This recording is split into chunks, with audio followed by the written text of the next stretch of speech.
नमस्कार, टीवी 100 में आपका स्वागत है। आज हमारे साथ मौजूद हैं chief secretary Shri Subhash Kumar. Sir, आप यूपी के समय से उत्तराखंड को भली भांति जानते हैं। क्या फ़र्क महसूस करते हैं यूपी की और उत्तराखंड की सिस्टम में? ये ऐसा है, जब अनडिवाइडेड यूपी था तो ये बहुत बड़ा एक कंट्री की तरह था। मुझे याद है जब मैं 1977-8 में यहाँ एंट्री किया था तो एक जर्मन कोलैबोरेशन से प्रोजेक्ट चलती थी, इगाड़ा करके, इंडो जर्मन कोई प्रोजेक्ट था। तो वो इंडो जर्मन प्रोजेक्ट जो है अल्मोड़ा में, पौड़ी में, कई जगह चलता था। मैंने अपने ट्रेनिंग यहाँ से ली थी। तो वो प्रोजेक्ट कुछ साल के बाद ख़त्म हो गया। तो यूपी वालों को मालूम ही नहीं था कि यहाँ कोई इगाड़ा नाम की कोई प्रोजेक्ट चलती है।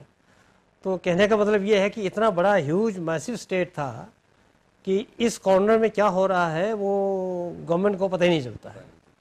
और उस परिप्रेक्ष्य में जब हमारा अपना राज्य बन गया, उत्तराखंड का अलग से राज्य बन गया, तो पहुंच लोगों का प्रशासन में, मंत्रालय में, सब जगह एकदम से बढ़ गई। तो इतना फ़र्क है। और दूसरा फ़र्क बहुत बड़ा ये था कि 2000 में जब हम यूपी में थे तो मदकोट वैली में एक फ्लैश फ्लड्स आ गया था। तो मैं एज कमिश्नर वहाँ गया था, 19 लोग मर गए थे।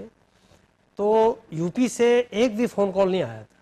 तो जो करना है तुम ही लोग कर लो या समझ लो।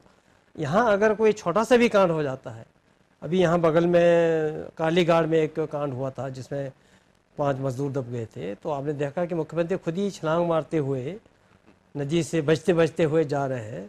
तो यहाँ एक प्रशासन का और शासन का एकदम से अटेंशन जो है लोगों पे जा रहा है। इतना फ़र्क यूपी, जो अनडिवाइडेड यूपी और नए उत्तराखंड राज्य में है। तो आपका मानना है कि छोटा राज्य होने की वजह से कंसंट्रेशन जो है वो ज़्यादा है, वेल एडमिनिस्ट्रेड है, कंसंट्रेशन ज़्यादा है। Right sir.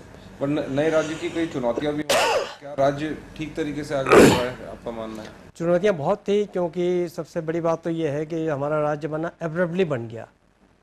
मुझे याद है कि 9 नवंबर को बना था और हमें डिसीज़न मिला था 23 अक्टूबर को, कि 23 अक्टूबर को पहला हमें वो ऑर्डर आया था कि भाई उत्तराखंड राज्य बनेगा और इसका इंटरिम कैपिटल जो है देहरादून में होगा और हाई कोर्ट जो है नैनीताल में होगा करके 4 नवंबर को आया था।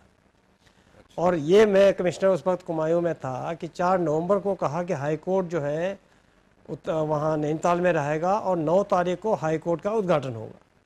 तो आप समझ सकते हैं कि उस 4 दिन के अंतराल में हमने हाई कोर्ट बिल्डिंग जो था उसको ठीक करके, जैसा भी स्थिति हो, तो मुख्य न्यायाधीश 9 तारीख को शपथ लिए थे। तो इन 4 दिनों में हाई कोर्ट एस्टेब्लिश हो गया। 23 अक्टूबर को आदेश आया था। 23 अक्टूबर के बाद जो है आपका 8 दिन वो रहा और 9 दिन ये, तो कुल मिला के जो है 17 दिन में जो भी रहा हो इंटरिम कैपिटल यहाँ पर बना के काम किए हैं। तो इस किस्म की फायर फाइटिंग उस वक्त करनी पड़ी थी।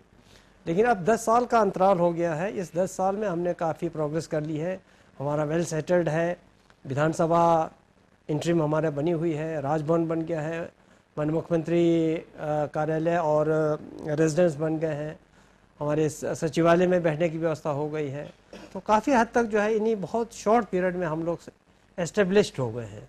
तो बहुत लंबा टाइम नहीं लगा एस्टेब्लिश में, सबने मेहनत की है, राजनीतिक हमको मार्गदर्शन अच्छा मिला है। जो ब्यूरोक्रेट्स के जो सेट आए थे वो one of the best in the country है। तो इन सब के वजह से और लोगों का कोऑपरेशन मिला है, तो अब काफ़ी स्टेबलाइज इस वक्त जो है हमारा हो गया। जी सर। बट सर, पहाड़ की समस्याएं भी पहाड़ की तरह ऊंची होती हैं। बिजली है, पानी है, सड़क है, स्वास्थ्य है। आपने कितनी राहत दे पाए हैं स्टेट में? नहीं, इस अवधि में बहुत काम तो काफ़ी तेज़ी से हुआ है। जहां हमारा, जिस तरह से हमारे मुख्यमंत्री जी भी हमेशा कहते हैं कि जो राज्य बना था उसमें हमारा जो है जीडीपी ग्रोथ रेट जो है 2.5% था, तो आज के तारीख में 11.5% है। तो इस शॉर्ट पीरियड में इन्वेस्टमेंट बढ़ा है, काम हुआ है। कनेक्टिविटी है हमारे गाँव का, उसमें बहुत वृद्धि हुई है। पेयजल की व्यवस्था बहुत दिक्कत है, क्योंकि ग्लोबल वार्मिंग के वजह से जो स्रोत सूख रहे हैं, सड़कें बन रही हैं, तो उससे जो हमारा वाटर रिसोर्सेज जो है उसका चैनलाइज अलग हो रहा है, तो पानी लुप्त हो रहा है उस जगह से। इन सब के वजह से दिक्कतें हुई हैं। लेकिन इस अवधि में अच्छे काम हुए हैं। अभी इन दोनों तीनों फील्ड में बहुत सारे काम करने की आवश्यकता अभी और भी है इसमें।